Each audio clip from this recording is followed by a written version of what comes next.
നമസ്കാരം. നമസ്തേ. രുദ്ര 2 എന്ന ഒരു റേഡിയേഷൻ മിസൈൽ ഇന്ത്യ പരീക്ഷിച്ചു എന്നുള്ള വാർത്തകൾ വരുന്നുണ്ടായിരുന്നു ഇപ്പം ഇന്നത്തെ ന്യൂസിലേക്ക്. അപ്പം എന്താണ് ഈ ഒരു രുദ്ര 2ൻ്റെ പ്രത്യേകത? എന്തുകൊണ്ടാണ് ഇന്ത്യ ഇത്തരത്തിലുള്ള ഡെവലപ്മെൻറ്റിലോട്ട് നീങ്ങിയത്? പിന്നെ അതുകൂടാതെ മറ്റേതൊക്കെ രാജ്യങ്ങൾക്കാണ് നിലവിൽ ഈ ഒരു വെപ്പൺസ് ഉള്ളത്? ഇന്നത്തെ മാധ്യമങ്ങളിലൊക്കെ വളരെ പ്രോമിനൻ്റ് ആയിട്ട് വന്ന ഒരു വാർത്തയാണ് രുദ്ര 2 എന്ന ആന്റി റേഡിയേഷൻ മിസൈൽ ഇന്ത്യ വിക്ഷേപിച്ചു എന്നുള്ളത്. ഇത് വിമാനത്തിൽ നിന്നും ഭൂമിയിലേക്ക് വിക്ഷേപിക്കുന്ന എയർ ടു സർഫസ് മിസൈൽ എന്ന കാറ്റഗറിപ്പെടുന്ന ഒരു മിസൈലാണ്.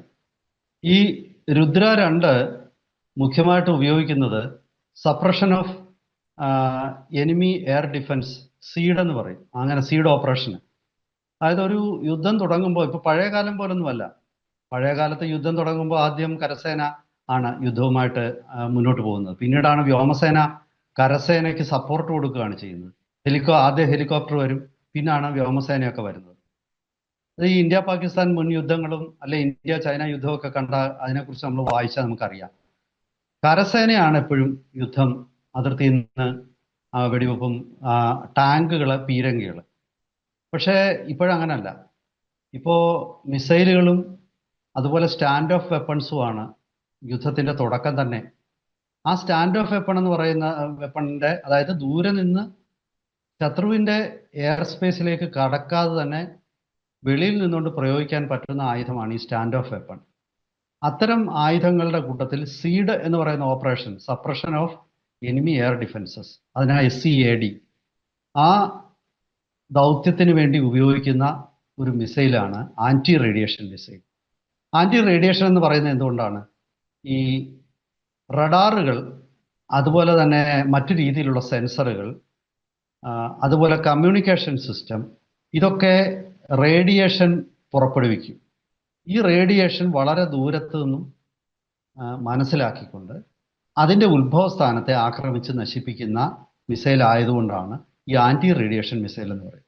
അപ്പോൾ ഈ റേഡിയോ തരംഗങ്ങൾ, റഡാർ എന്ന് പറഞ്ഞാൽ നമുക്കറിയാം, അതിൽ നിന്ന് റേഡിയോ തരംഗങ്ങളാണ് വരുന്നത്. ഈ റേഡിയോ തരംഗങ്ങൾ വരുമ്പോൾ ആ റേഡിയോ തരംഗങ്ങളെ പിന്നെ ഇത്തരം മിസൈലുകൾ തിരിച്ചറിയുകയും അതിൻ്റെ ഉത്ഭവസ്ഥാനം എവിടെയാണെന്ന് മനസ്സിലാക്കി അങ്ങനെയുള്ള ആ ഉത്ഭവസ്ഥാനങ്ങളെ തകർക്കുകയും ചെയ്യും. അവിടെ അത് ടാർഗറ്റ് ചെയ്യും.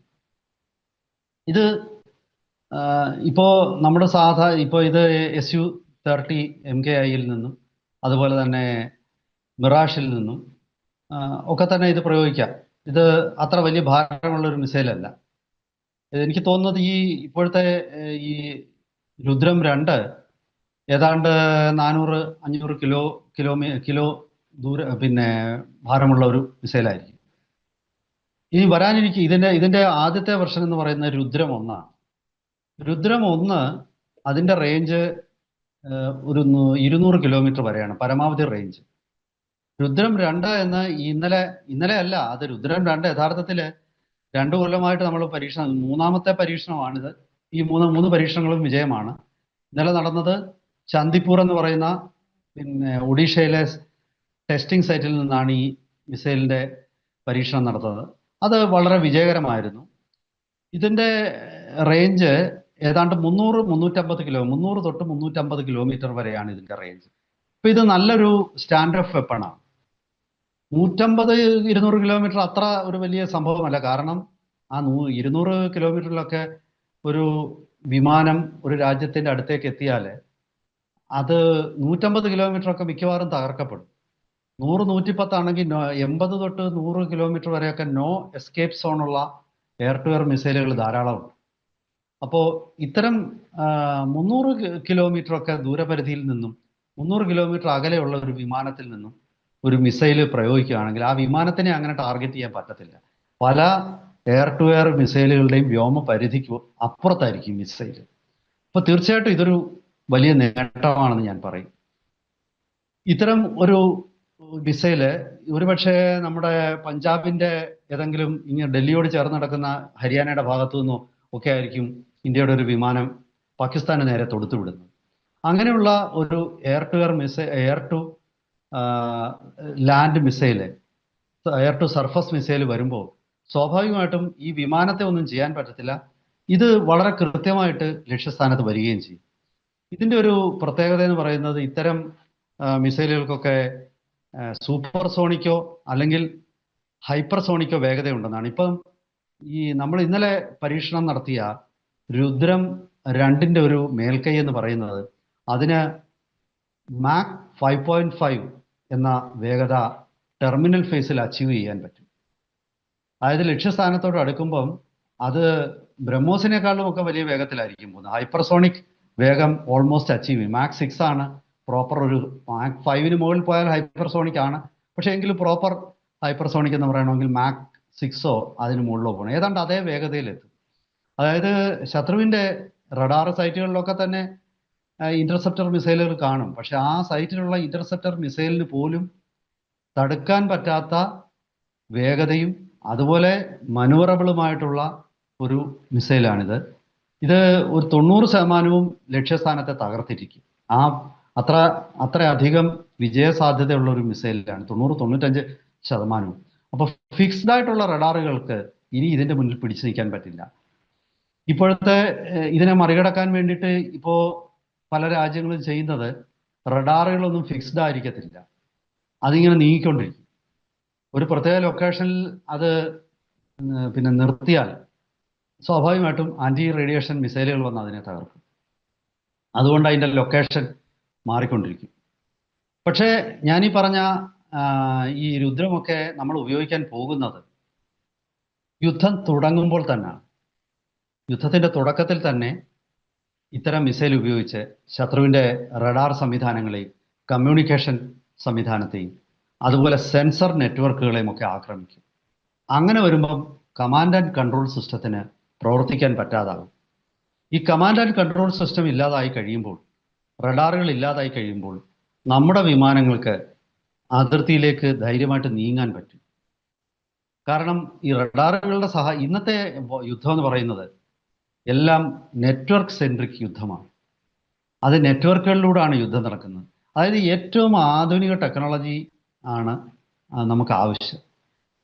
സാറ്റലൈറ്റിൽ നിന്നും വരുന്ന സിഗ്നലുകൾ, ഭൂമിയിലെ റഡാറുകളിൽ നിന്നും വരുന്ന സിഗ്നലുകൾ, അതുപോലെ തന്നെ സെൻസർ നെറ്റ്വർക്കുകൾ, ഇതിൽ നിന്നൊക്കെയുള്ള ഡാറ്റ പ്രോസസ്സ് ചെയ്തിട്ട് ഒരു മിസൈൽ ഫയറിംഗ് സിസ്റ്റത്തിലുള്ള ആർട്ടിഫിഷ്യൽ ഇൻ്റലിജൻസ് ആണ് എങ്ങോട്ടാണ് മിസൈൽ പ്രയോഗിക്കേണ്ടത്, ശത്രുവിൻ്റെ ടാർഗറ്റ് ലൊക്കേഷൻ മൂവിങ് ആണോ അതോ അത് സ്റ്റാറ്റിക് ആണോ, എന്താണ് പിന്നെ ഈ മൂവിങ് ടാർഗറ്റുകളുടെ വേഗത എന്താണ്, ഇതെല്ലാം നിർണ്ണയിച്ച് കൃത്യമായിട്ട് കാൽക്കുലേഷനൊക്കെ നടത്തുന്നത് ആർട്ടിഫിഷ്യൽ ഇൻ്റലിജൻസ് ആണ്. ആ ആർട്ടിഫിഷ്യൽ ഇൻ്റലിജൻസിന് ഡാറ്റ കൊടുക്കുന്ന സംവിധാനങ്ങളെ തകർത്തു കഴിഞ്ഞാൽ സ്വാഭാവികമായിട്ടും കൃത്യതയോടെയുള്ള പ്രത്യാക്രമണങ്ങളുടെ സാധ്യത കുറയും. പക്ഷെ അപ്പോഴും സാധ്യത നിലനിൽക്കും. പ്രത്യാക്രമണം ഇല്ലാതാകുമെന്നൊന്നും നമ്മൾ പറയണ്ട. ഇപ്പൊ തന്നെ ഇറാൻ അത് തെളിയിക്കുന്നുണ്ട്. അതായത് അവർക്ക് ഇത്ര ആധുനിക സംവിധാനങ്ങളൊന്നുമില്ല, പക്ഷേ ഹീറ്റ് സീക്കിംഗ് മിസൈലുകൾ ഉപയോഗിച്ച് ഈ ഒരു പരിമിതിയെ മറികടക്കാൻ. ഹീറ്റ് സീക്കിംഗ് മിസൈൽ ഒരു പുതിയ ടെക്നോളജി ഒന്നുമല്ല, പഴയ ടെക്നോളജിയാണ്.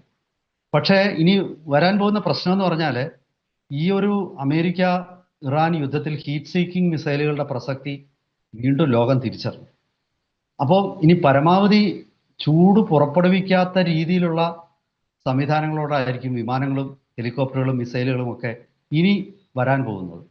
അപ്പോൾ അങ്ങനെ വരുമ്പോൾ ഹീറ്റ് സീക്കിംഗ് മിസൈലുകൾക്ക് പ്രയോജനമില്ലാതായിട്ട് വരും. ഈ ഓരോ യുദ്ധവും ഓരോ പാഠമാണ്. ഓരോ യുദ്ധത്തിലും നമ്മൾ ഓരോന്ന് പഠിക്കുകയാണ്.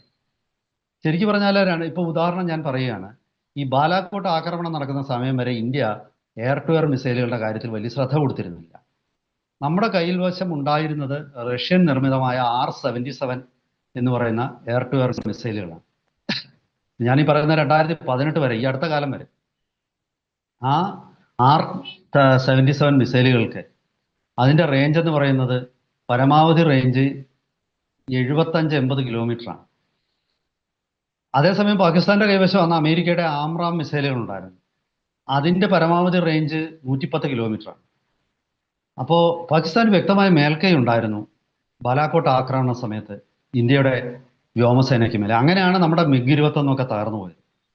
ഇത് പെട്ടെന്ന് നമ്മൾ തിരിച്ചറിയുന്നു. എന്തുകൊണ്ടോ ഇന്ത്യയുടെ ഈ സൈനിക ആസൂത്രണത്തിൽ എന്തുകൊണ്ടാണെന്ന് എനിക്ക് മനസ്സിലാവുന്നില്ല, അവരിതിന് വലിയ പ്രാധാന്യം കൊടുത്തില്ല. എയർ ടു എയർ മിസൈലുകൾക്ക് ഇന്ത്യക്ക് വേണമെങ്കിൽ പുതിയ എയർ ടു എയർ മിസൈലുകൾ, റഷ്യ തന്നെ R-77M എന്ന് പറയുന്ന മിസൈലുകൾ, അതിനും 110 കിലോമീറ്റർ റേഞ്ച് ഉണ്ടായിരുന്നു. അങ്ങനെ പാകിസ്ഥാനുമായിട്ടൊരു പാരിറ്റി കൈവന്നിന്, അത് നമ്മൾ വാങ്ങിച്ചില്ല. പക്ഷേ അതിനുശേഷം പിന്നെ ഇന്ത്യ തിരിച്ചറിയുന്നു, ഇനി ഒരൊറ്റ വിമാനവും പറന്നു പോകുന്നില്ല എന്ന് തിരിച്ചറിയുന്നു. അങ്ങനെയാണ് ഈ അസ്ത്ര എന്ന മിസൈല് സ്വന്തമായിട്ട് വികസിപ്പിക്കുന്നു. ഫ്രാൻസിൽ നിന്നും പാകിസ്ഥാന് മേൽ വ്യക്തമായ മേൽക്കൈ കിട്ടാനായിട്ട് മെറ്റിയോർ എന്ന എയർ ടു എയർ മിസൈൽ വാങ്ങിക്കുന്നു. അപ്പോഴത്തേക്ക് പാകിസ്ഥാന് പേടിയായി, അവർ ചൈനയിൽ നിന്നും PL-15 വാങ്ങിച്ചു. അപ്പോൾ നമ്മൾ ഇപ്പം എയർ ടു എയർ മിസൈലുകളായ അസ്ത്ര-2, ഇപ്പോൾ അസ്ത്ര-3 നമ്മൾ നിർമ്മിക്കാൻ പോവുകയാണ്. അതിന് 350-400 കിലോമീറ്റർ റേഞ്ച് ഉണ്ട്. അപ്പം ഞാൻ പറഞ്ഞു വരുന്നത്, ഓരോ യുദ്ധവും ഓരോ തിരിച്ചറിവുകളാണ് നൽകുന്നത്. ആ തിരിച്ചറിവിൻ്റെ അടിസ്ഥാനത്തിൽ ആയുധങ്ങൾ നവീകരിക്കപ്പെടുന്നു. ഇത് വരും കാലങ്ങളിൽ ആന്റി റേഡിയേഷൻ മിസൈൽ ഇന്ത്യ, ഇപ്പോൾ ഞാൻ പറഞ്ഞല്ലോ, ആദ്യമായിട്ട് നമ്മൾ ഉണ്ടാക്കിയത് രുദ്രം 1 രുദ്രം 1ന്റെ റേഞ്ച്, പരമാവധി റേഞ്ച് 250 കിലോമീറ്റർ ആണ്. രുദ്രം 2 മൂന്നാമത്തെ പരീക്ഷണവും ഇന്നലെ വിജയമായി. എനിക്ക് തോന്നുന്നു അതിപ്പോൾ രുദ്രം 2 ഓപ്പറേഷണലൈസ് ചെയ്യപ്പെടും ഉടൻ തന്നെ. യൂസർ ട്രയലുകളൊക്കെ പൂർത്തിയായെന്നാണ് ഞാൻ മനസ്സിലാക്കുന്നത്. ഇനി വരാനിരിക്കുന്നത് രുദ്രം 3, രുദ്രം 4 രുദ്രം 3 ആകുമ്പോഴത്തേക്കും അതിന്റെ പരീക്ഷണങ്ങൾ നടന്നുകൊണ്ടിരിക്കുകയാണ്. രുദ്രം 3ന് ഏതാണ്ട് 550-600 കിലോമീറ്റർ ഒക്കെ റേഞ്ച് വരും. രുദ്രം 4ഉം ഡിസൈൻ ഫേസിലാണ്. രുദ്രം 4 1500 മുതൽ 2000 കിലോമീറ്റർ റേഞ്ച് വരുന്ന റാംജെറ്റ് ഉപയോഗിക്കുന്ന മിസൈലുകളാണ്. അത് രുദ്രം 4 വന്നു കഴിഞ്ഞാൽ പിന്നീട് എനിക്ക് തോന്നുന്നു ഈ രുദ്രം 3 വന്നു കഴിഞ്ഞാൽ തന്നെ പാകിസ്ഥാനെ സംബന്ധിച്ച് അത് വലിയ ബുദ്ധിമുട്ടായിരിക്കും. കാരണം പാകിസ്ഥാന്റെ ഏതാണ്ട് അങ്ങ് പെഷവാർ വരെയുള്ള പല സ്ഥലങ്ങളിലെയും റഡാർ സൈറ്റുകളൊക്കെ തന്നെ ആക്രമണത്തിന് സസെപ്റ്റിബിൾ ആണ്, സാധ്യതയുള്ളതാണ്. എന്ന് വെച്ചാൽ അതെല്ലാം അങ്ങ് ആക്രമിച്ചില്ലാതാക്കുമെന്ന് ഞാൻ പറയുന്നില്ല. അപ്പോൾ അവരും വേറെ ടെക്നോളജി അവരും കണ്ടുപിടിക്കും.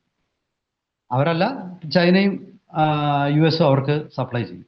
എന്തായാലും ശരി, വരും യുദ്ധങ്ങൾ, ആ യുദ്ധങ്ങളിൽ സ്റ്റാൻഡ് ഓഫ് വെപ്പൺസും ഇതുപോലുള്ള ആന്റി റേഡിയേഷൻ മിസൈലുകളും അത് വലിയ റോളാണ് വഹിക്കാൻ പോകുന്നത്. എന്തായാലും ഇത് കൂടുതൽ ഇത്തരം വിവരങ്ങൾ പൊതു ഇടത്തിൽ ലഭ്യമാകുന്ന മുറയ്ക്ക് നമുക്ക് അതിൻ്റെ കൂടുതൽ വിശദാംശങ്ങളിലേക്കും വിശദീകരണങ്ങളിലേക്കും പോകാം. തൽക്കാലം ഞാൻ സമയപരിമിതി മൂലം ഇവിടെ അവസാനിപ്പിക്കുകയാണ്. കൂടുതൽ വിശദാംശങ്ങളുമായിട്ട് വരുന്ന ദിവസങ്ങളിൽ വീണ്ടും പ്രേക്ഷകരെ സമീപിക്കാം. അതുവരെ ഒരിക്കൽ കൂടി നമസ്കാരം.